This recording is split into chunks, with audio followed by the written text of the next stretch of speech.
Avui feim la presentació d'aquest llibre de Daniel Escribano que se titula El conflicte lingüístic a Catalunya, el País Valencià i les Illes Balears durant la Segona República.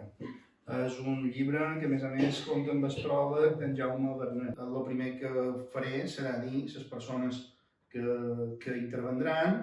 Lògicament, l'autor, en Daniel Escribano, que és doctor en Sociologia, és traductor i també articulista i, en fi, ja ha publicat diversos llibres.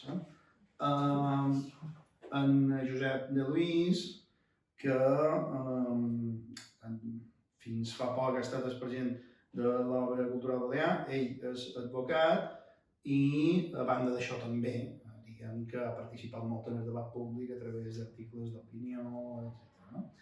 I també tenim en Joan Pau Jordà, que és historiador, també és articulista, en aquest cas de l'Ara, i a banda d'això també és una persona que fa molt d'anys que milita en tot aquest espai, diguem-ne, que representa aquesta casa, per dir una cosa, no? Aleshores, a partir d'aquí, el que jo faré serà demanar-vos una primera intervenció breu perquè m'expliqueu, perquè mos digueu a tots nosaltres per què mos recomaneu la lectura d'aquest llibre. I després sí que donarem pas a una segona intervenció una miqueta més extensa, però no gaire més. Per tant, endavant. Començam amb en Josep de Luis. Perfecte. Primer de tot m'he posat la màscara, perquè si no xerrem. Abans de contestar la teva pregunta, ja sabeu que me coneixeu, fa molt de temps que tinc una certa tendència a fer el que trob que he de fer o el que se m'ocorre fer en vez del que me diuen. Abans de contestar la teva pregunta... Pregunti el que vulgui que ja contestaré. Exacte. No, vull dir, feia referència que fins fa poc era president de l'obra, però ha estat substituït per una versió més moderna, a qui agraesc que mos acompanyi, que m'acompanyi avui el president Miralles en aquest acte. Moltes gràcies, president.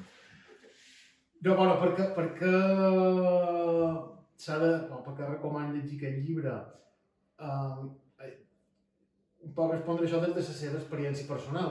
Això m'ha servit per totes aquelles coses, o bé que teníem referències inconnexes o serioses sospites, se confirmen. I arribes a una conclusió que en Daniel no ho posa en el llibre explícitament, però que és que usant paraules d'en Pere Capellà, tantes ara com abans, perquè això ja ve d'enrere.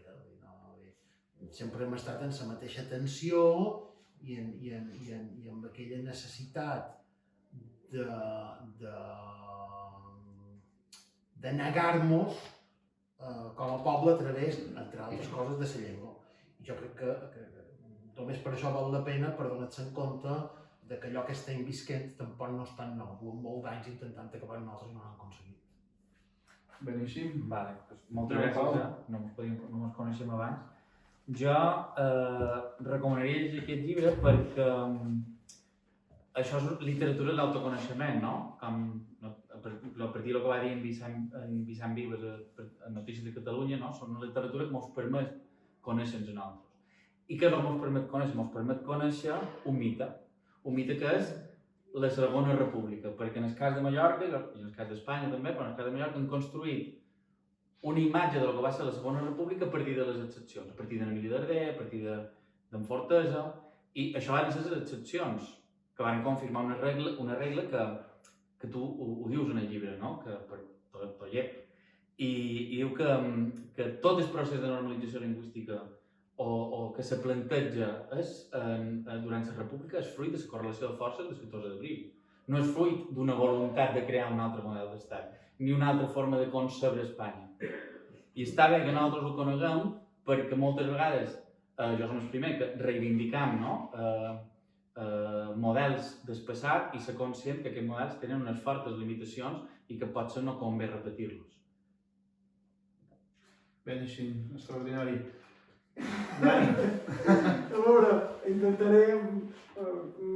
només una primera recomanació. La cosa, en realitat, això hauria d'haver estat una recerca sobre el que era el règim jurídico-lingüístic actual, no? del sistema actual. Però, això se fa un rectorat que vaig començar a investigar sobre aquest tema, però va resultar que quan començava a fer una part històrica em trobava que la part de Segona República era molt àmplia.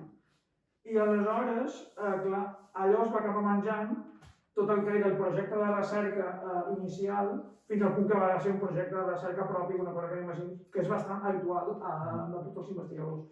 Aleshores, clar, diguem-ne, per què és recomanable o per què és interessant en aquesta època? Perquè, en bona part, més o menys, com ja ho heu dit, que doncs, els fonaments del règim jurídico-lingüístic actual o dels moviments generals dels conflictes lingüístics actuals ja es van debatre i es van veure durant la Segona República, no?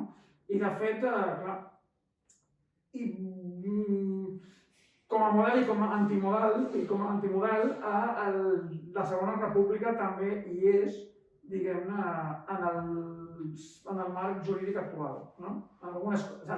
Se pot dir que és més favorable l'actual sobre el paper que l'època de la República, però bé, no en tots els àmbits, d'això en podríem parlar, però bé, sí que és com a precedents i com a per veure, de l'època actual, l'època de la República és bastant rellevant. Per exemple, això, sense anar més lluny, per dir només una única cosa, la primera declaració d'oficialitat d'un idioma va tenir lloc a la Constitució del 31. Després podem parlar per què, no? Per què es va declarar oficial el castellà, diguem-ne, explícitament. I ja estaria, diria que amb això ja he exhaurit el temps.